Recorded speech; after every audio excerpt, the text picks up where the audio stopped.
రేపు పొద్దున్న సాయంత్రం అని ఆలోచన చేసి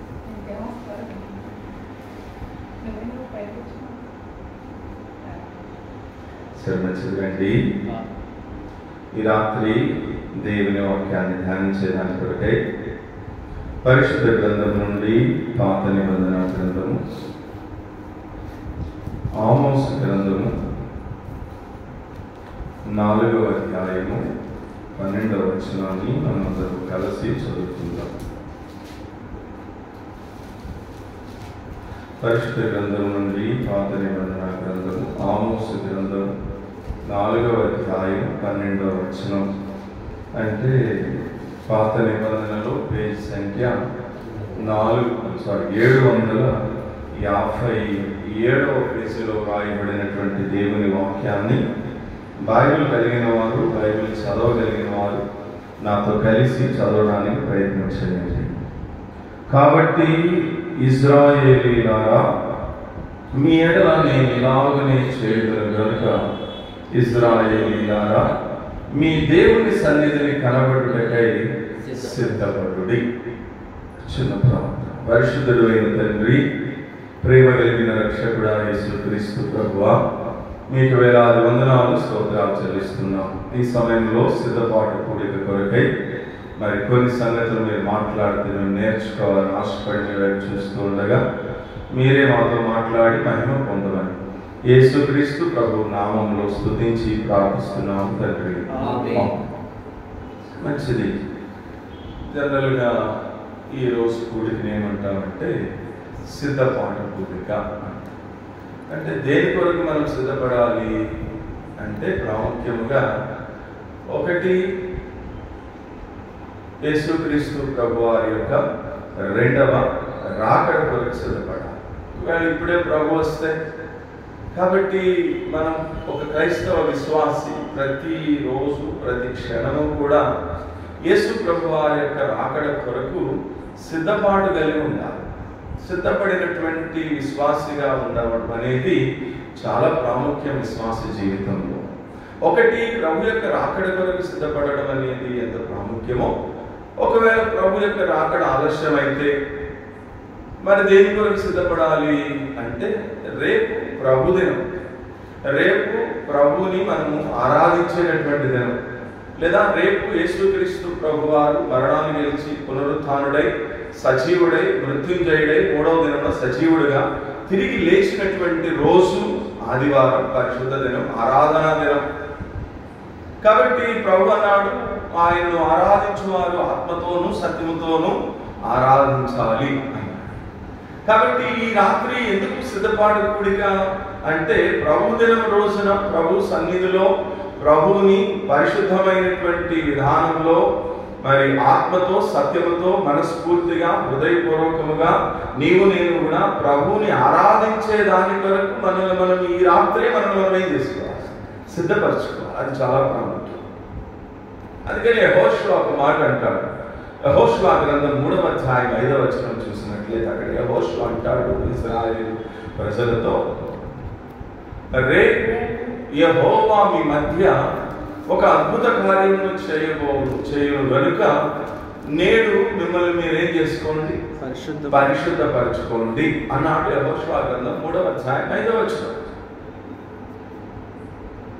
కాబట్టి ఆ రోజున ఇశ్రాయేలు ప్రజలు చెప్తున్నాడు యెహోషువ, రేపొద్దున దేవుడు మీ మధ్య ఒక అద్భుత కార్యం చేస్తాడు. దేవుడు మీ మధ్యలో ఒక అద్భుత కార్యం రేపు చేయాలి అంటే ఈ రోజు ఈ రాత్రి మిమ్మల్ని మీరు ఏం చేసుకోవాలా, పరిశుద్ధపరచుకోవాలి. ఎందుకు అంటే ఈ దేవుడు పరిశుద్ధుడైనటువంటి దేవుడు. లేవియ కాండం 11వ అధ్యాయం 44వ వచనంలో రాయబడి ఉంది, మీ దేవుడనగు యెహోవా అనేటువంటి నేను పరిశుద్ధులను గనుక మీరును పరిశుద్ధులై ఉండండి అన్న. ఆయన పరిశుద్ధుడైనటువంటి దేవుడు, ఆయన రోషము కలిగినటువంటి దేవుడు, ఆయన దహించు అగ్ని అయినటువంటి దేవుడు. కాబట్టి ఆ దేవుని సన్నిధికి వచ్చేటప్పుడు ఆ దేవుని సన్నిధిలో మనం ఆరాధించడానికి వచ్చే ముందు మనల్ని మనం ఏం చేసుకోవాలా, పరిశుద్ధపరచుకోవాలి, లేదా సిద్ధపాటు కలిగి ఉండాలి. సిద్ధపడినటువంటి జీవితము చాలా ప్రాముఖ్యం ఒక క్రైస్తవ విశ్వాసి యొక్క జీవితంలో. అందుకనే ఈ రాత్రి సిద్ధపాటు కూడిక. ఒకటి ప్రభు యొక్క రాకడ కొరకు సిద్ధపడాలి, 2 పరిశుద్ధ దినం రోజున అదే ఆలస్యం, ఒకవేళ అక్కడ ఆలస్యమైతే ప్రభు దినం రోజున ప్రభుని ఆత్మతో సత్యముతో ఆరాధించే దాని కొరకు మనం ఏం చేయాలి? సిద్ధపడాలి. 3 ప్రభు యొక్క శరీర రక్త మాంసములకు సాదృశ్యమైనటువంటి రొట్టె ద్రాక్షారసంలో పాలు పొందడానికి కూడా ఏం చేయాలి? సిద్ధపడాలి. అసలు ఒక క్రమం అయితే, వాస్తవంగా ఒక క్రమం అయితే శనివారం రాత్రి సిద్ధపాటు కూడికి వచ్చి సిద్ధపాటు కూడికలో పాలు పొంది సిద్ధపాటు కూడికలో దేవుని యొక్క వాక్యాన్ని విని వాక్య ప్రకారముగా సిద్ధపాటు ప్రార్థన చేసుకుని అప్పుడే మనం నెక్స్ట్ రోజు ప్రభుని ఏం చేయాలి? ఆరాధించాలి. ప్రభు యొక్క శరీరమాంసంలో పాల్గొనాలి. అసలు నేనేమంటానంటే దైవికమైన క్రమాన్ని మనం ఖచ్చితంగా పాటించే వారమైతే సిద్ధపాటు కూడికి రాని వారు ప్రభుని ఆరాధించడానికి అర్హులు కానీ కాదు. సిద్ధపాటు కూడికి వచ్చి దేవుని యొక్క వాక్యాన్ని విని తమను తాము సిద్ధపరచుకోవడానికి వరకు దేవుని సన్నిధిలో పశ్చాత్తాపంతో కూడినటువంటి రియల్ రిపెంటెన్స్, నిజమైన పశ్చాత్తాపంతో కూడినటువంటి దైవ చిత్తానుసారమైనటువంటి దుఃఖముతో కూడినటువంటి ప్రార్థనా జీవితము, అటువంటి ప్రార్థన అనుభవం లేకోకుండా ధైర్యంగా ప్రభు శరీరమాంసంలో పాలు పొందడం అనేది మనకి శిక్షావిధి కలుగుటకే. దాన్ని మనం ఏం చేస్తాం? తిని కాబట్టి చివరి దినాలకు వచ్చేసరికి క్రైస్తవ సమాజం ఎట్లా అయిపోయింది అంటే అంతా హడావుడి అయిపోయింది, అంతా బిజీ లైఫ్ అయిపోయింది క్రైస్తవ సమాజానికి. ఒక ప్రార్థన లేదు, ఒక సిద్ధపాటు లేదు, ఒక పరీక్ష లేదు, ఒక పశ్చాత్తాపం లేదు, ఏమీ లేదు. ధైర్యంగా ప్రభుని ఆరాధన చేసేస్తున్నారు.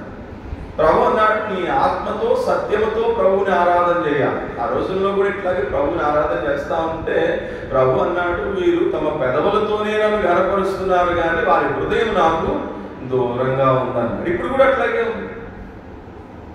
ఆత్మతో సత్యముతో ఆరాధన చేయడం అంటే అర్థం ఏంటి? ఆయన ఆత్మా స్వరూపైనటువంటి దేవుడు కదా. అందుకని మనం ఏ విగ్రహాలు పెట్టం, బొమ్మలు పెట్టం, ఆ బొమ్మ ఎదురుకుండా నిలబడి దండం పెట్టం. మనం ఆయన ఆత్మాస్వరూపైనటువంటి దేవుడు. ఆ దేవుడిని నీ ఆత్మతో ఆరాధించాలంటే ఆత్మాస్వరూపైనటువంటి దేవుడే ఆదికాండం 2వ అధ్యాయం 7వ వచనం ప్రకారంగా మట్టి బొమ్మ లాంటి మన నాసికా రంధ్రంలో ఆయన జీవవాయువును ఊదగా ఇప్పుడు నరుడేమయ్యాడు? జీవాత్మ అయ్యాడు. అంటే ఇప్పుడు మనకు ఒక ఆత్మను అనుగ్రహించాడు ప్రభు.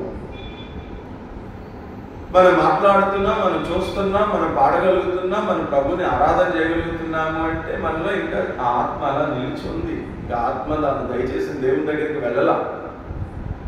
కాబట్టి ఆత్మతో సత్యముతో ప్రభుని ఆరాధించడం అంటే అర్థం ఏంటి అంటే దేవుడు నీకు ఇచ్చినటువంటి ఆ ఆత్మతో నువ్వు ప్రభుని చేయాలి. ఆత్మీయమైన విధానంలో ఆత్మతో ఆత్మాస్వరూపైనటువంటి దేవుణ్ణి మనం ఏం చేయాలి? ఆరాధించాలి. మరి ఈ రోజుల ఆరాధన ఎట్లా ఉంది చెప్పండి? శరీర సంబంధమైన ఆరాధన అయిపోయింది.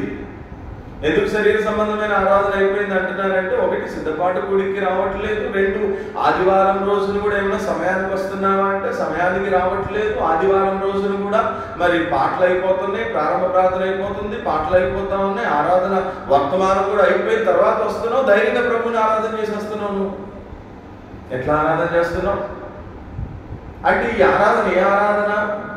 శరీర సంబంధమైన ఆరాధన, దేవుడు అంగీకరించినటువంటి ఆరాధన, దేవునికి ఆమోద యోగ్యము కానటువంటి ఆరాధన. ఎందుకంటే ప్రభువే స్పష్టంగా చెప్పాడు,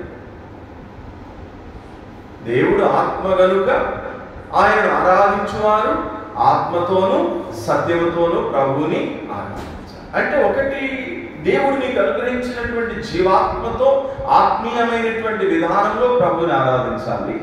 రెండవది సత్యముతో అన్నాడు. సత్యం అంటే దేవుని వాక్యమే. యోహాను సువార్త 17వ అధ్యాయం 17వ వచనంలో రాయబడి ఉంటుంది, వీరికి సత్యమందు ప్రతిష్ఠ చేయుము, నీ వాక్యమే సత్యము అన్నాడు.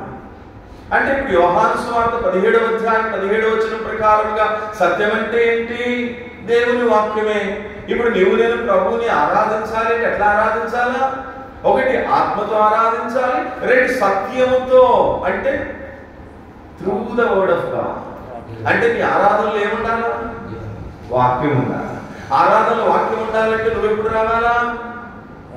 ఆరాధన వర్తమానం చెప్పడానికి అంటే ముందే రావాలా? నువ్వు వచ్చి ఆరాధన వర్తమానాన్ని విని ఏ వర్తమానం అయితే నువ్వు విన్నావో అంటే నీ దేవుడు ఏమై ఉన్నాడు, నువ్వేమై ఉన్నావు. ఈ రోజు కొన్ని తలంపులు చెప్పాడు దేవుడు తన వర్తమానం ద్వారా.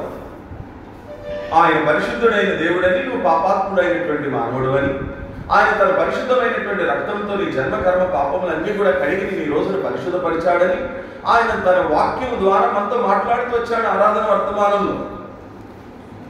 ఇప్పుడు నువ్వు ఆరాధించేటప్పుడు ఎట్లా ఆరాధించాలా? ఒకటి ఆత్మతో ఆరాధించాలి, రెండు సత్యముతో అంటే దేవుని వాక్యముతో ఆరాధించాలి ప్రభువుని. అది చాలా ప్రాముఖ్యం. కానీ చాలా మంది ఎట్లా ఆరాధిస్తారు చెప్పండి? ఇక ఎప్పుడు నువ్వు రక్షించబడినప్పుడు ఏ వర్డింగ్ అయితే మొదలు పెట్టావో ఇప్పటికీ ఇక అదే వర్డింగ్. ఇంకా నువ్వు నీకు ఆరాధన వర్తమానంతో సంబంధం లేదు, అసలు ఆరాధన వర్తమానం టైంకి రావు, వచ్చినా కానీ నువ్వు అసలు ఆరాధన వర్తమానాన్ని మనసులో ఎక్కించుకోవు. కొంతమంది ఆరాధన చేస్తూ ఉంటే నేను ఆలోచిస్తూ ఉన్నప్పుడు నేనే వెంటనే దేవుడికి ఉంటాడు కదా, వింటా ఉంటే నేను చూస్తూ ఉంటాను, నేను చెప్పిన వర్తమానంలో అంశం కానీ మూలవాక్యం కానీ సబ్ పాయింట్స్ కానీ ముగింపు కానీ ఒక్క పదం కూడా లేకోకుండా వాడు 10 నిమిషాలు ప్రభుని ఆరాధన చేస్తారు. అసలు ఎంత టాలెంటెడ్ పర్సన్స్ కదా. మరి ఇంతసేపు నేను అరగంట 40 నిమిషాలు చెప్పిన వర్తమానం అంతా మరి ఎక్కడ పెట్టారో అర్థం కాదు. అంటే ఇక నీకు ఎప్పుడు ఇక అది పాఠం వచ్చేస్తుంది. కంటిన్యూ కళ్ళు మూసుకున్నా కానీ పాడిందే పాటరా పాసిపాళ్ళ దాసరా అన్నట్లుగా ఇక నీకు అది వచ్చేస్తుంది. అమ్మయ్య ఆమె హల్లెలూయా స్తోత్రం అయిపోయింది. అమ్మయ్య ఈ రోజు నేను ప్రభుని ఆరాధన చేస్తాను. ఎందుకు ఇట్లా జరుగుతుంది? ఇన్ని సంవత్సరాలు ఏమి ఈ నిన్న మొన్న రక్షించబడిన విశ్వాసులు కాదు, ఎప్పటి నుంచో వస్తున్నావు కదా, ఎప్పుడో ప్రభుని అంగీకరించావు కదా, మరి ఎందుకు ఇట్లా జరుగుతుంది అంటే సింపుల్, నీకేం లేదు, సిద్ధపాటు లేదు, ప్రిపరేషన్ అనేది లేనే లేదు. అందుకు సిద్ధపాటు కూడిక, దాని పేరే ఏం కూడిక? సిద్ధపాటు కూడిక. సిద్ధపడాలి. Prepare to meet your God, prepare to meet the second coming of Lord Jesus Christ. యేసు ప్రభు వారి యొక్క రెండవ రాకడ కొరకు నువ్వు సిద్ధపడాలి. అట్ ద సేమ్ టైం ప్రభుని ఆరాధించడానికి కొరకు సిద్ధపడాలి. ఆ తర్వాత ప్రభు యొక్క శరీర రక్తమాంసములో పాల్పొందే దాని కొరకు కూడా నువ్వేం చేయాలి? సిద్ధపడాలి. అందుకని పౌలు స్పష్టంగా అంటాడు 11:28 కొరింథీయులకు రాసిన మొదటి పత్రికలో, కాబట్టి ప్రతి మనుష్యుడు తనను తాను పరీక్షించుకుని అలాగ చేసి ఆ రొట్టెను తిని ఆ పాత్రలోనిది త్రాగవాలి. ఇది ప్రభు యొక్క శరీరం అని వివేచింపక తిని త్రాగువాడు తనకు శిక్షావిధి కలుగుటకే తిని త్రాగుచున్నాడు. కాబట్టి మీలో అనేకులు బలహీనులు రోగులను చాలా మంది నిద్రిస్తున్నారు. మనల్ని మనమే విమర్శించుకునే మనకు తీర్పు పొందకపోవడము అన్న. ఎందుకు చాలా మంది బలహీనులు ఎందుకు అవుతున్నారు? ఎందుకు చాలా మంది ఎందుకు రోగులు అవుతున్నారు? ఎందుకు చాలా మంది ఆత్మీయంగా నిద్రించినటువంటి నిద్రాణ స్థితిలోనికి, ఆత్మీయంగా బలహీనమైనటువంటి స్థితిలోనికి, ఆత్మీయంగా భ్రష్టత్వంలోనికి, ఆత్మీయంగా వెనకబడినటువంటి స్థితిలోనికి వెళ్ళిపోవడానికి కలిగిన ప్రాముఖ్యమైనటువంటి కారణం ఏంటి? చివరి దినాల్లో క్రైస్తవ విశ్వాస యొక్క జీవితము అంటే దేర్ ఇస్ నో ప్రిపరేషన్, సిద్ధపాట్లు లేనే లేదు. అట్లా అని వీళ్ళకి ఏమి తెలియదు అందామా? తెలియదు అందామా? రేపొద్దున మీ అక్కగారు అమ్మాయి పెళ్ళి అంట భీమవరంలో అని చెప్పండి, ఎప్పుడు సిద్ధపడతావు? రేపు కదా, రేపు రాత్రిగా చూద్దాంలే, రేపు సాయంత్రం వరకు బోల్డ్ టైం ఉందిగా అప్పుడు చూద్దాంలే అనుకో. అప్పుడు నీకు పోన్లీ ఏం తెలియదులే అనుకో. అమ్మో రేపు మరి ఇప్పుడు చెప్తారేంటి? త్వరగా పదండి. ఎక్కడికి? జీవి మార్కెట్ లేకపోతే సౌత్ ఇండియా షాపింగ్ మార్కెట్. ఇప్పుడు ఎందుకు? చాలా చీరలు ఉన్నాయిగా. ఆ చీరలను ఆల్రెడీ నేను ఒకసారి కట్టేసుకున్నాను, అందరూ చూసేశారు. కొత్త చీర కొనుక్కోవాలి, ఇప్పుడే బట్టలు సర్దేయాలి, ఇప్పుడే దానికి కావాల్సినటువంటి వస్తువులన్నీ ప్యాక్ చేసేసుకోవాలి. రేపు పొద్దున్న ఎర్లీ మార్నింగ్ 4 o'clock అంతా మనం వేసుకోవాలి. మనకు కావాల్సినటువంటి ఫుడ్ ఆ మార్గమధ్యలో మనం తీసుకోవడానికి కావాల్సినటువంటి ఫుడ్ ప్రిపేర్ చేసేసుకోవాలి. అన్ని చేసుకుంటున్నాం, అన్ని సిద్ధపడుతున్నాం. కావాల్సిన ఏ నగలు పెట్టుకోవాలి, ఇప్పుడు ఈ చీరకి ఏ మ్యాచింగ్ బ్లౌజ్ వేసుకోవాలి, ఈ చీరకి ఏ మ్యాచింగ్ బ్యాంగిల్స్ వేసుకోవాలి, ఈ చీరకి ఏ మ్యాచింగ్ నెక్లెస్ పెట్టుకోవాలి, అన్ని సిద్ధపడుతున్నామే. సరే రేపు ఎగ్జామ్, పర్వాలేదులే రాసేస్తానని ఊరుకోవచ్చుగా. మరి ఎందుకు ఈ రోజు నుంచే చదువుతున్నా? ఇప్పుడు పిల్లలైతే మరీ దారుణం. ఎగ్జామ్కి వెళ్తుంటే వాళ్ళ నాన్న బండి మీద తీసుకుని బండి మీద కూర్చొని కూడా చదివేస్తున్నారు. నేను చూస్తుంటా మీద ఉంటుంది. ఏంటిది ఇది? పరీక్షల కొరకు సిద్ధపడుతున్నావు, పెళ్లిళ్ళకి వెళ్ళాలంటే సిద్ధపడుతున్నావు, ఏదైనా ప్రోగ్రామ్స్ ఉన్నాయంటే సిద్ధపడుతున్నావు, లేకపోతే మార్నింగ్ నువ్వు డ్యూటీకి వెళ్ళాలంటే కూడా ఈ రోజే సిద్ధపడుతున్నావు. ఏ డ్రెస్ వేసుకోవాలి, మొత్తం క్యారేజ్ అన్ని రెడీ చేసి పెట్టుకుని సిద్ధపడుతున్నావే. మరి ప్రభు యొక్క రాకడ, ప్రభు యొక్క సన్నిధిలో కనబడే దాని కొరకు మరి ఎందుకు సిద్ధపడట్లా? అదే మనం చదివిన మాట ఆమోస్ గ్రంథం 4వ అధ్యాయం 12వ వచనం. దేని కొరకు సిద్ధపడాలట? అక్కడ అన్నాడు, ఓ ఇశ్రాయేలీయులారా, మీ దేవుని సన్నిధిని కనబడుటకై సిద్ధపడి. చూసారా స్పష్టంగా చెప్పినాడు దేవుడు. రావుబలలో చేయడానికి సిద్ధపడాలి, దేవుని సన్నిధిలో కనబడే దాని కొరకు కూడా నువ్వేం చేయాలి? సిద్ధపడాలి. సిద్ధపాటు ప్రార్థనా జీవితం కలిగి ఉండాలి ప్రతి దానికి. అలా లేకపోతే కష్టం. కొంతమంది చెప్తారు, ఎందుకు రాలేదు, వద్దామని బయలుదేరానన్నా, ఈలోపు చుట్టాలు వచ్చారు అందుకే రాలేదు. ఎందుకు వచ్చారు చుట్టాలు నేను చెప్పనా? అసలు ముందు నీకు సిద్ధపాటు లేదు. అదే నువ్వు సిద్ధపడి, ప్రభువా నేను రేపొద్దున ఆదివారం ఆరాధనకి పెందల కడే వెళ్ళాలయ్యా, నేను కూడా ప్రారంభ ప్రార్థనలో పాల్పొందాలయ్యా, నేను కూడా సియోను గీతాలు కలిసి పాడాలయ్యా, నేను కూడా ఆరాధన వర్తమానం వినాలయ్యా అని నువ్వు ముందే అట్లాంటి సంపూర్ణమైనటువంటి సిద్ధపాటు నాకు దయచే ప్రభువా అని నువ్వు సిద్ధపాటు ప్రార్థన చేసుకుంటే వాళ్ళని ఏం చేయగలరు? ప్రభు ఆపగలుగుతాడు. వాళ్ళ తలంపులు మార్చి వీళ్ళు వాళ్ళు వద్దులే, రేపు వెళ్దాం, వీళ్ళు ఉండరు, వాళ్ళు వెళ్ళాం కానీ ప్రార్థన పోతారు ఎందుకులే అని వాళ్ళు ఏం చేస్తారు? దేవుడు అసలు నీకే సిద్ధపాటు లేకపోతే. చాలా మంది కొన్ని సంఘాల్లో చూస్తుంటారు, ఆ పిల్లలు ఊరికి ఎవరు తిరుగుతుంటారు, ఇటు తిరుగుతూ ఉంటారు, అల్లరి చేస్తూ ఉంటారు, చాలా డిస్టర్బెన్సింగ్ ఉంటుంది. కొంతమంది జీవితాలు చూస్తే వాళ్ళ పిల్లలను తీసుకొస్తారు, వచ్చిన వెంటనే చక్కగా వాళ్ళు పడుకుంటారు, మొత్తం ఆరాధన ప్రార్థన అంతా అయిన తర్వాత లేస్తారు, వెళతారు. ఎందుకని వాళ్ళ ద్వారా ఎటువంటి డిస్టర్బెన్స్ ఎందుకు జరగలేదు అంటే, ఇంటి ఆ మందిరానికి వచ్చేటప్పుడే తల్లి వాళ్ళ తల మీద చేయి పెట్టి ప్రార్థన చేసి సిద్ధపరచుకుని తీసుకొచ్చింది. కాబట్టి వాళ్ళు ఎటువంటి అల్లరి చేయలేదు, వాళ్ళ ద్వారా దేవుని మందిరంలో ఎటువంటి డిస్టర్బెన్స్ అనేది లేనే లేదు. అట్లాంటి సిద్ధపాటు ఉండట్లా చాలా మందికి నేటి దినాల్లో. ఏదో వెళ్ళాలి కదా అంటే వెళ్దాంలే అన్నట్టు పరిగెత్తుకుని వచ్చేస్తా ఉన్నారు. అంత హడావుడి జీవితం అయిపోయింది, అంత కంగారు అయిపోయింది తప్ప ఒక సిద్ధపాటుతో కూడినటువంటి ప్రార్థనా జీవితం కలిగి ప్రభు సన్నిధిలో కనబడే దాని కొరకే సిద్ధపడదాం అన్నటువంటి ఆత్మీయమైనటువంటి అనుభవం నేటి దినాల్లో చాలా మంది విశ్వాసుల్లో కనబడట్లేదు. కాబట్టే అంత క్రమం అంతా ఏమైపోతుంది చెప్పండి? తప్పిపోతున్నారు, డిస్టర్బెన్స్ అయిపోతున్నారు. కాబట్టి మొదటి మాట చెప్తున్నాను, దేని కొరకు మనం సిద్ధపడాలి అంటే ఆమోస్ 4:12 ప్రకారము దేవుని సన్నిధిలో కనబడే దాని కొరకు మనం ఏం చేసుకోవాలి చెప్పండి? సిద్ధపరచుకోవాలి. అలాంటి సిద్ధపాటు లేకపోతే దేవుని సన్నిధిలో మనం కనబడలేదు. దేవా, నీ సన్నిధిలో నిలిచేటటువంటి ధన్యత, భాగ్యం నాకు ఇవ్వు ప్రభువా అని ముందు రోజు రాత్రే సిద్ధపాటు కూడికలో మనం ఏం చేసుకోవాలి చెప్పండి? సిద్ధపరచుకోవాలి. అప్పుడు ప్రతి ఆటంకాలన్నిటినీ దేవుడు దూరపరుస్తాడు. అడ్డుగా ఉన్న ప్రతి మార్గంలో అన్నిటినీ కూడా ఆయన క్లియరెన్స్ ఇస్తాడు, సరళం చేస్తాడు. చక్కగా నిన్ను ఒక మానసికమైన ప్రశాంతతతో దేవుని యొక్క సన్నిధికి నేను తీసుకొస్తాడు. దేవుని సన్నిధిలో నువ్వు కూడా చక్కగా పాటలు పాడుతావు, ప్రభువుని చక్కగా ఆరాధన చేస్తావు. మరి ఆత్మీయమైన విధానంలో మనం పరీక్షించుకుని సరిచేసుకుని చక్కగా ప్రభు యొక్క శరీర మాంసంలో మనం పాల్పొందే దాని వరకు మనకి అవకాశాన్ని కూడా దేవుడు అనుగ్రహిస్తాడు. దేవుని సన్నిధిలో కనబడేదాని కొరకు మీరు సిద్ధపడండి అని సాక్షాత్తు దేవుడే మాట్లాడారు. అలాంటి సిద్ధపాట్లు లేకపోతే కష్టం. మీకు ఉదాహరణ, యోనా దేవుని సన్నిధి నుండి ఏం చేసినాడు చెప్పండి? పారిపోయాడు.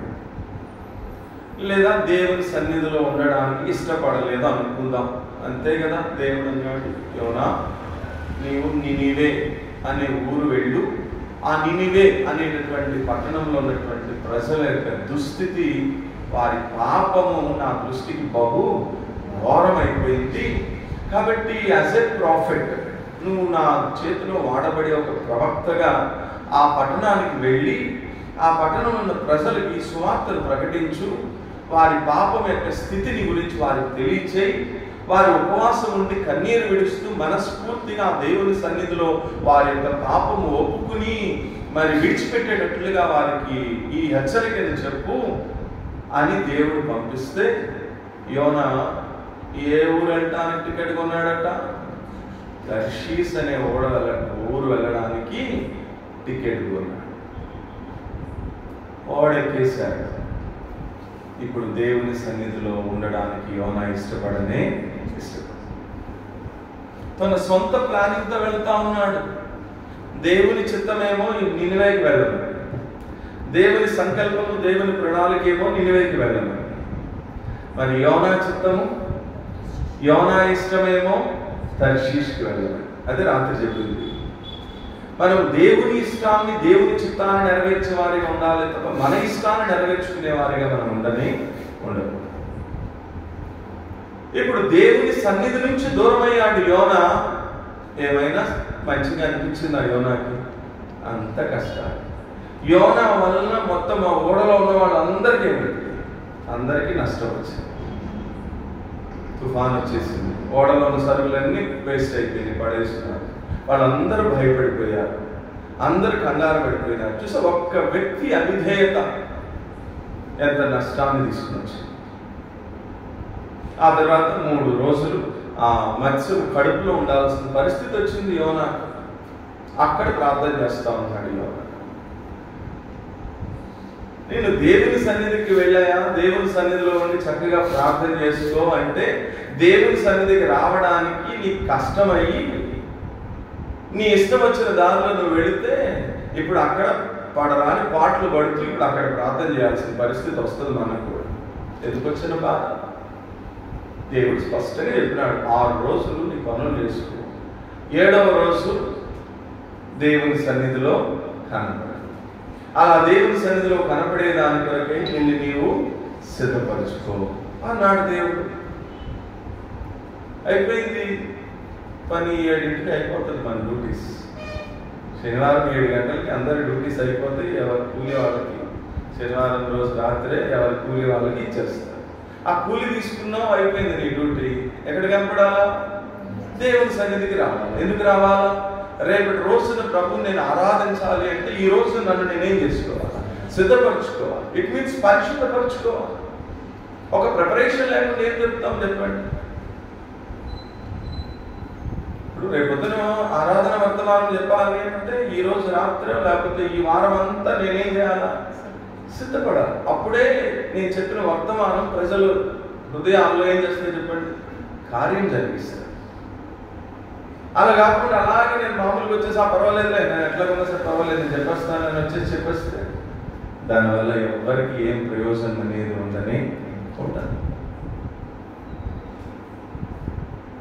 మేము వచ్చే ఆదివారం పాటలు పాడాలి అంటే ఈ వారం నుంచి సిద్ధపడేవారు.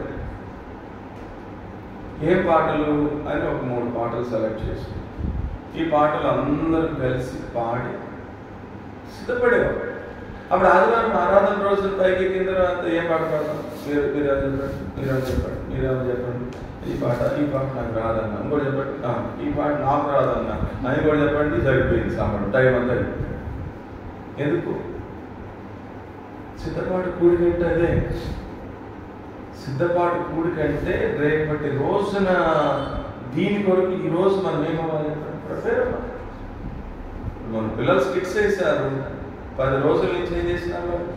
ప్రిపేర్ అయ్యారు, సిద్ధపడ్డారు. అట్లా సిద్ధపడాలి. రేపు ప్రేమ అయిందంటే వీళ్ళు 4ంటికి వెళ్ళి కూరగాయలు తెచ్చారే, రేపు పొద్దున్న నెల్లి తెచ్చుకోకూడదా? తెచ్చుకోవచ్చు, కానీ అది గ్రామం కాదు. ఈరోజు రాత్రి తెచ్చుకుని సిద్ధపడాలి. అవసరమైతే వాటిని శుభ్రం చేసుకోవాలి, లేకపోతే కొన్ని కోసి పెట్టుకోవాల్సిన వాటిని కొన్ని కోసి పెట్టుకోవాలి, లేకపోతే రేపటి కోసం ఈరోజు మేము కొన్ని మిక్సీ పట్టుకుని పెట్టుకోవాలి. అందుకని అప్పటికప్పుడు నేను చేస్తాను అంటే అది క్రమం, దైవికమైన క్రమం కానీ కాదు. కాబట్టి ప్రతిదీ కూడా సిద్ధపాటు ఉంది. అలా సిద్ధపాటు లేకుండా చేస్తే అది మన ఆత్మీయ జీవితానికి ఏమాత్రం కూడా క్షేమం కానీ కాదు. నీకు ఉదాహరణ మత్తయి సువార్త 25వ అధ్యాయంలో 10 మంది కన్యకలు కనిపిస్తా ఉన్నారు. 10 మంది ఎవరు? 10 మంది ఎవరు? కన్యకలు. 10 మంది కన్యకలు అంటే దాని అర్థం ఏంటి? కన్యక అంటే ఆత్మీయంగా మనం ఇట్లా అనుకుందామా అంటే 10 మంది కూడా బాప్టిజం తీసుకున్నవాడు కదా. పౌలు అన్నాడు కదా, ఒకడే పురుషునికి నేను మిమ్మల్ని ప్రదానం చేసేదని అని. కాబట్టి 10 మంది కన్యకలే అంటే 10 మంది బాప్టిజం తీసుకున్న వాళ్ళే, 10 మంది ప్రదానం చేయబడిన వాళ్ళే. ఇప్పుడు 10 మంది కూడా పెళ్లి కుమారుడి యొక్క రాకడ కొరకు ఎదురు చూస్తున్నారు. ఇప్పుడు పెళ్లి కుమారుడు వస్తే 10 మంది కన్యకులు ఆయనతో కలిసి రాజ్యానికి వెళ్ళాలి. అది కాన్సెప్ట్. ఇప్పుడు సగం రాత్రి అయింది. అక్కడ ఒక మాట రాశారు, ఏమని? 5 కన్యకులు సిద్ధపడి ఉన్నారు, వారెవరు? వారు బుద్ధి కలిగినటువంటి కన్యకలు. 5 కన్యకలు ఎవరు? బుద్ధి లేని కన్యకలు. వారికి ఏమైందట? ఎక్కడుందా మాట చదవండి. అది కాదు, ఇక్కడ 10వ వచనం. వారు కొనిపోబోచుండగా వచ్చను, అప్పుడు సిద్ధపడి ఉన్నవారు అతనితో కూడా పెళ్లి విందుకు లోపలికి పోయి. ఇప్పుడు యాక్చువల్ గా ప్యాసేజ్ లో మనకు తెలిసింది 2 టైప్స్ ఆఫ్ పర్సన్స్, 2 రకాలైన కన్యకులు. ఎవరెవరు? ఒకటి బుద్ధి గల కన్యకులు, ఒకటి బుద్ధి లేని కన్యకులు. ఇప్పుడు 10వ వచనాన్ని బేస్ చేసుకుని ఇంకో 2 టైటిల్స్ యాడ్ చేయొచ్చా? ఏమైనా యాడ్ చేయొచ్చు? ఒక టీము సిద్ధపడిన కన్యకులు, ఒక టీము సిద్ధపాటు లేని కన్యకులు అనొచ్చా? అనొచ్చు. అక్కడ రాశారు ఏమని? వారు సిద్ధపడి ఉన్నారు కాబట్టే అతనితో కూడా పెళ్లి విందుకు లోపలికి వెళ్ళిపోయాడు. ఇప్పుడు దాన్ని ప్యాసివ్ వాయిస్ లో చెప్పాలంటే మిగతా 5 సిద్ధపాటు లేరు కాబట్టే వారికి తలుపు వేయబడింది, తలుపుకి బయట ఉండిపోయారు అనొచ్చు కదా. ఇప్పుడు జాగ్రత్తగా ఆలోచించండి. 10 మంది ఎవరట? 10 మంది కన్యకలు. ఉదాహరణకి ఇప్పుడు మీ సియోన్లో 50 మంది బాప్టిజం తీసుకుని ప్రభువుల్లో చేయి వేస్తున్నారు రేపు పొద్దున అనుకుందాం. అంటే ఇప్పుడు 50 మంది ఎవరు? కన్యకులు కదా. అంటే బాప్టిజం తీసుకున్నారు అంటే ప్రభుతో ఏం చేయబడింది? వాళ్ళకి ప్రధానం. అంటే పెళ్లి కుమారుడు ఎప్పుడు వచ్చినా కానీ ఈ ప్రధానం చేయబడినటువంటి కన్యకలు ఆయన తీసుకుని వెళ్ళి మధ్యాకాశంలో గొర్రెపిల్ల వివాహోత్సవ సమయం పెళ్లి కదా. ఇప్పుడు ప్రశ్న, 50 మంది కన్యకలు కదా, 50 మందికి పెళ్ళి అవుతుందా? ఇది ప్రశ్న. అవుతుందా? అవుతుందా? అవ్వచ్చు, అవ్వకపోవచ్చు. అంటే ఎట్లా కుదురుతుంది? కాదండి, ఇప్పుడు నేను ఈ అమ్మాయితో ఎంగేజ్మెంట్ అయ్యింది. ఎంగేజ్మెంట్ అయిన తర్వాత ప్రధానం అయ్యింది. ఇప్పుడు నేను అన్నాను, మీ అమ్మాయి నాకు నచ్చలేదంటే నేను పెళ్లి చేసుకోనండి అన్నాను. సర్లేండి, పోన్లేండి, మేము ఇంకేమన్నా చూసుకుంటాం అంటారు. మీరు ఏం చేస్తారు? నా చొక్కా పట్టుకుంటారు. వేరా వేషాలు వేస్తున్నావా? మా అమ్మాయితో నువ్వు ప్రధానం చేసుకుని ఇప్పుడు పెళ్లి చేసుకోమంటే నేను చేసుకోను అంటున్నావు అని అంటావా? ఇప్పుడు 50 మందికి ప్రధానం అయ్యింది, మరి 50 మందికి పెళ్ళి అవుతుందా? ఇప్పుడు ఈ 50 మంది ఏమనుకుంటున్నారు అంటే మాకు ప్రధానం అయ్యింది కాబట్టి మేము ఆదివారం మందిరానికి వస్తాం కాబట్టి మేము ప్రభు యొక్క సెలెక్ట్ మాంసంలో పాలు పొందుతాం కాబట్టి ఒకరోజు ప్రభు మధ్యాకాశంలోకి వస్తే నేను కూడా ఎగిరిపోతాను, ఎత్తపోతాను. అందుకే మనం ఆ పాట పాడాం. ఏం పాట పాడాము? జయించు వారిని కొనిపో ప్రభు యేసు వస్తాడు. అందరినీ కాదు, జయించిన వారిని తీసుకుని వెళ్ళడానికే వస్తున్నాడు. బుద్ధి కలిగిన కన్యకలు తీసుకుని వెళ్ళడానికే వస్తున్నాడు. సిద్ధపడిన కన్యకలు తీసుకుని వెళ్ళడానికే వస్తున్నాడే తప్ప అందరినీ కాదు. బహుశా వీళ్ళు ఎట్లా అనుకుంటున్నారేమో, ఏం పర్వాలేదులే, నేను ఎప్పుడు వెళ్ళినా కానీ ప్రభు ప్రసాద్ గారు తీసి ఉంచుతారేమో తలుపులు. ప్రభు తలుపు తీసి ఉంచనే ఉంచారు. తలుపు వేయబడింది. ఇప్పుడు మనం చదివే 10వ వచనం ఇప్పుడు వాళ్ళు వచ్చి తలుపు కొడుతూ ఉన్నారు. తక్కిన కనికలు వచ్చి అయ్యా అయ్యా మాకు తలుపు తీయమని అడుగగా అతడు మేము నేను ఎరుగనని మీతో నిశ్చయముగా చెప్పు. తలుపు వేయబడిపోయింది. మీరు ఇష్టం వచ్చిన టైంలో మీకు నచ్చిన టైంలో మీరు మందిరంలోకి వస్తా ఉంటే సియోను తలుపులు తెరవబడి ఉంటున్నాయేమో, కానీ రేపు పొద్దున ఆ పరలోకపు రాజ్యపు తలుపులు తెరవబడి ఉండనే ఉండవు. జాగ్రత్త. 50 మంది కన్యకలే, అందరూ వెళతారా? వెళ్ళరు. మరి ఎవరు వెళతారు? ఒకటి, సిద్ధపాటు కలిగిన వారు మాత్రమే వెళతారు. 2, బుద్ధి కలిగిన వారు మాత్రమే వెళతారు. మరి సిద్ధపాటు కలిగి ఉంటారంటే ఏం చేయాలి పాస్టర్ గారు అంటే, ఇదే సిద్ధపాటు కూడికి వచ్చి వర్తమానం విని మనం ప్రార్థనా పూర్వకంగా దేవుని సన్నిధిలో ప్రార్థన చేసుకుని రేపటి దినం కొరకు ముందు ప్రభు రాకడ కొరకు సిద్ధపరచుకుంటే, ఒకవేళ రాకడ వస్తే ఎత్తపడతావు, రాకడ ఆలస్యమైతే రేపటి ప్రభు దినం కొరకు మనం ఏం చేసుకోవాలా? సిద్ధపరచుకోవాలి. అట్లాంటి సిద్ధపాటు అనుభవం లేకోకుండా ఒకటి ప్రభు రాకడలోనూ ఎత్తబడలేవు, రెండవది ప్రభు దినం రోజున ప్రభుని ఆత్మతో సత్యంతో ఆరాధించలేవు, ప్రభు శరీర రక్త మాంసంలో యోగ్యమైనటువంటి విధానంలో పాలు పొందలేవు, ప్రభు కార్యాల్లో కూడా పాలు పొందలేవు. దేవుని సన్నిధిలో కనబడడానికి కొరకు కూడా సిద్ధపాటు కుదరదు. కాబట్టి జాగ్రత్త విశ్వాసి. ఈ 5 బుద్ధి కలిగినటువంటి, 5 బుద్ధి లేనటువంటి, 5 సిద్ధపడినటువంటి, 5 సిద్ధపాటు లేనటువంటి కన్యకల యొక్క ఉపమానము ఈ చివరి దినాల్లో ఉన్నటువంటి మనకి అది ఒక హెచ్చరిక. కాబట్టి ప్రతిరోజు ప్రతి క్షణము కూడా మనం ఏం చేయాలి? సిద్ధపడి ఉండాలి. ఎవర్ రెడీ బ్యాటరీ లాగా ఉండాలి. అంతేగాని నేను తర్వాత చూస్తాను, తర్వాత చేస్తానంటే, ఇప్పుడు కరాటే వచ్చినవాడు ఉన్నాడు అనుకోండి, వాడు అర్ధరాత్రి కూడా ఎవరైనా వాళ్ళ ఇంట్లో దొంగలు పడ్డారు, ఎట్లుండాలి? వాడు వెంటనే లేచి వాడిని అటాక్ చేయగలిగిన, లేదా వాడు చేసే అటాక్ నుంచి తప్పించుకోగలిగినట్లు ఉండాలి. అది సిద్ధపడి. అంతేగాని అరే ఒక నిమిషం ఉంటారా, నా డ్రెస్ ఉంది అది వేసుకుని, నాకు బ్లాక్ బెల్ట్ వచ్చింది, మంచిగా బ్లాక్ బెల్ట్ పెట్టుకుని ఒకసారి నేను వార్మప్ చేసి 2-3 వర్కౌట్స్ చేసి అప్పుడు వస్తాను ఉండరా అంటూ ఉంటాడు. అప్పుడు దాకా లాగా ఒకటి కొడతాడు. మొత్తం ఇంట్లో ఉన్నదంతా కూడా ఏం చేస్తాడు? దోచుకో. అదే శత్రువు చేసేది. అదే ఈ రోజు శత్రువు చేస్తున్న పని. ఇప్పుడు ఆ దొంగోడే సైతాన్ అనుకుందాం. ప్రతి విశ్వాస దగ్గరికి వచ్చి ఏం చేస్తున్నాడు? మొత్తం వారి ఆత్మీయ జీవితం అంతా కూడా ఏం చేస్తున్నాడు? దోచుకుపోతున్నాడు. కారణం ఏంటి? వీళ్ళకి ఒక సరైనటువంటి సిద్ధపాటు లేదు. దేవుని యొక్క వాక్యం నేర్చుకున్నటువంటి సిద్ధపాటు లేదు, ప్రార్థనా జీవితంలో సిద్ధపాటు లేదు, క్రమమైన విధానంలో దేవుని మందిరాలలో దేవుని సన్నిధిలో కనబడే విషయంలో సిద్ధపాటు లేదు, ప్రభుని ఆత్మతో సత్యంతో ఆరాధించే విషయంలో సిద్ధపాటు లేదు, వాక్యపు వెలుగులో వారి ఆత్మీయ జీవితాలను పరీక్షించుకుని సరిచేసుకుని యోగ్యమైన విధానంలో ప్రభు శరీర మాంసంలో పాలు పొందే విషయంలో సిద్ధపాటు లేదు. వేటిలో సిద్ధపాటు లేదు. కొంతమంది పిల్లలను చూస్తారు, మనందరం లేచి నిలబడదాం, కానుకలు పాడదాం, పాడేటప్పుడు వరుస నుంచి కానుకలు ఇస్తారు, డబ్బులు పరిగెత్తారు అమ్మ దగ్గరికి, నాన్న దగ్గరికి, నాన్న కానుకలు. ఇంట్లో నుంచి ఏం చేస్తున్నారు? వాళ్ళు కూడా అప్పుడు తెస్తారు జేబులు.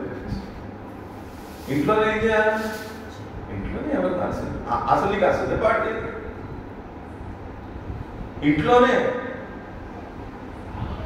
మేము రక్షించబడినప్పుడు రేపు ఏం డ్రెస్ వేసుకోవాలి అది కూడా తీసి ఇస్త్రీ చేసి అక్కడ పెట్టుకుంది, అన్ని సిద్ధపడి అట్లా వెళ్ళేవాళ్ళం దేవుని మందిరానికి. ప్రతిదీ సిద్ధపడి ఉండాలి. ఒక పాట పాడాలన్నా, ఒక ప్రసంగం చేయాలన్నా, ఏదైనా సరే సిద్ధపాటు ఉండాలన్నా. సిద్ధపాటు లేకోకుండా మనం ఏదైనా చేశామంటే నేను అంటాను ఇట్స్ ఎ మెకానిజం. యాంత్రికమైనటువంటి భక్తి అంటాను. అది ఆత్మీయమైనటువంటి భక్తి కానీ కాదు, అది యాంత్రికమైనటువంటి భక్తి అవుతుంది. కాబట్టి సిద్ధపాటు కూడిక ఎందుకు అంటే, చక్కగా దేవుని మందిరంలో పరిచయం చేసే వాళ్ళందరూ రావాలి. అది రూల్.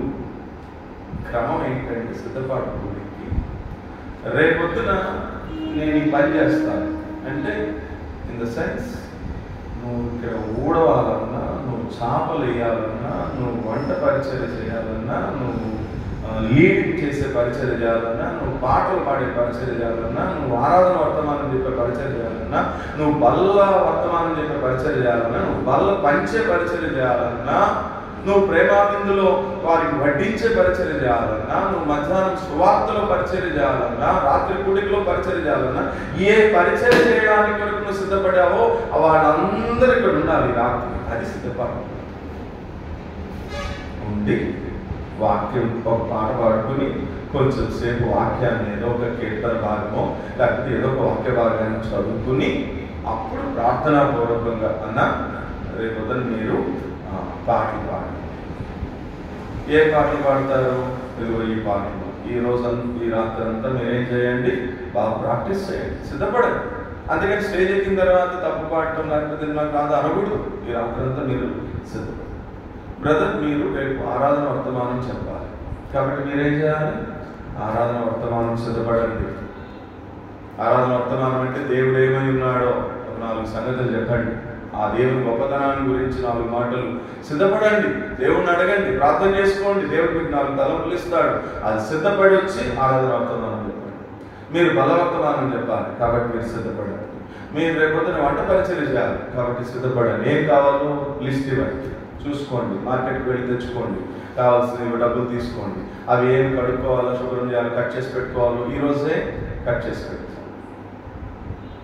రేపు మీరు చాపలు ఇవన్నీ వేయాలా కాబట్టి మీరు ఎర్లీ మార్నింగ్ 6 o'clock అంతా ఇక్కడికి వచ్చేదాని కొరకే ఈ రాత్రి మిమ్మల్ని మీరు ఏం చేసుకోండి? సిద్ధపడండి. మళ్ళీ ఇంటికి వెళ్ళి రావడానికి లేట్ అవుతుంది కాబట్టి వచ్చేటప్పుడు బట్టలు కూడా తెచ్చుకోండి.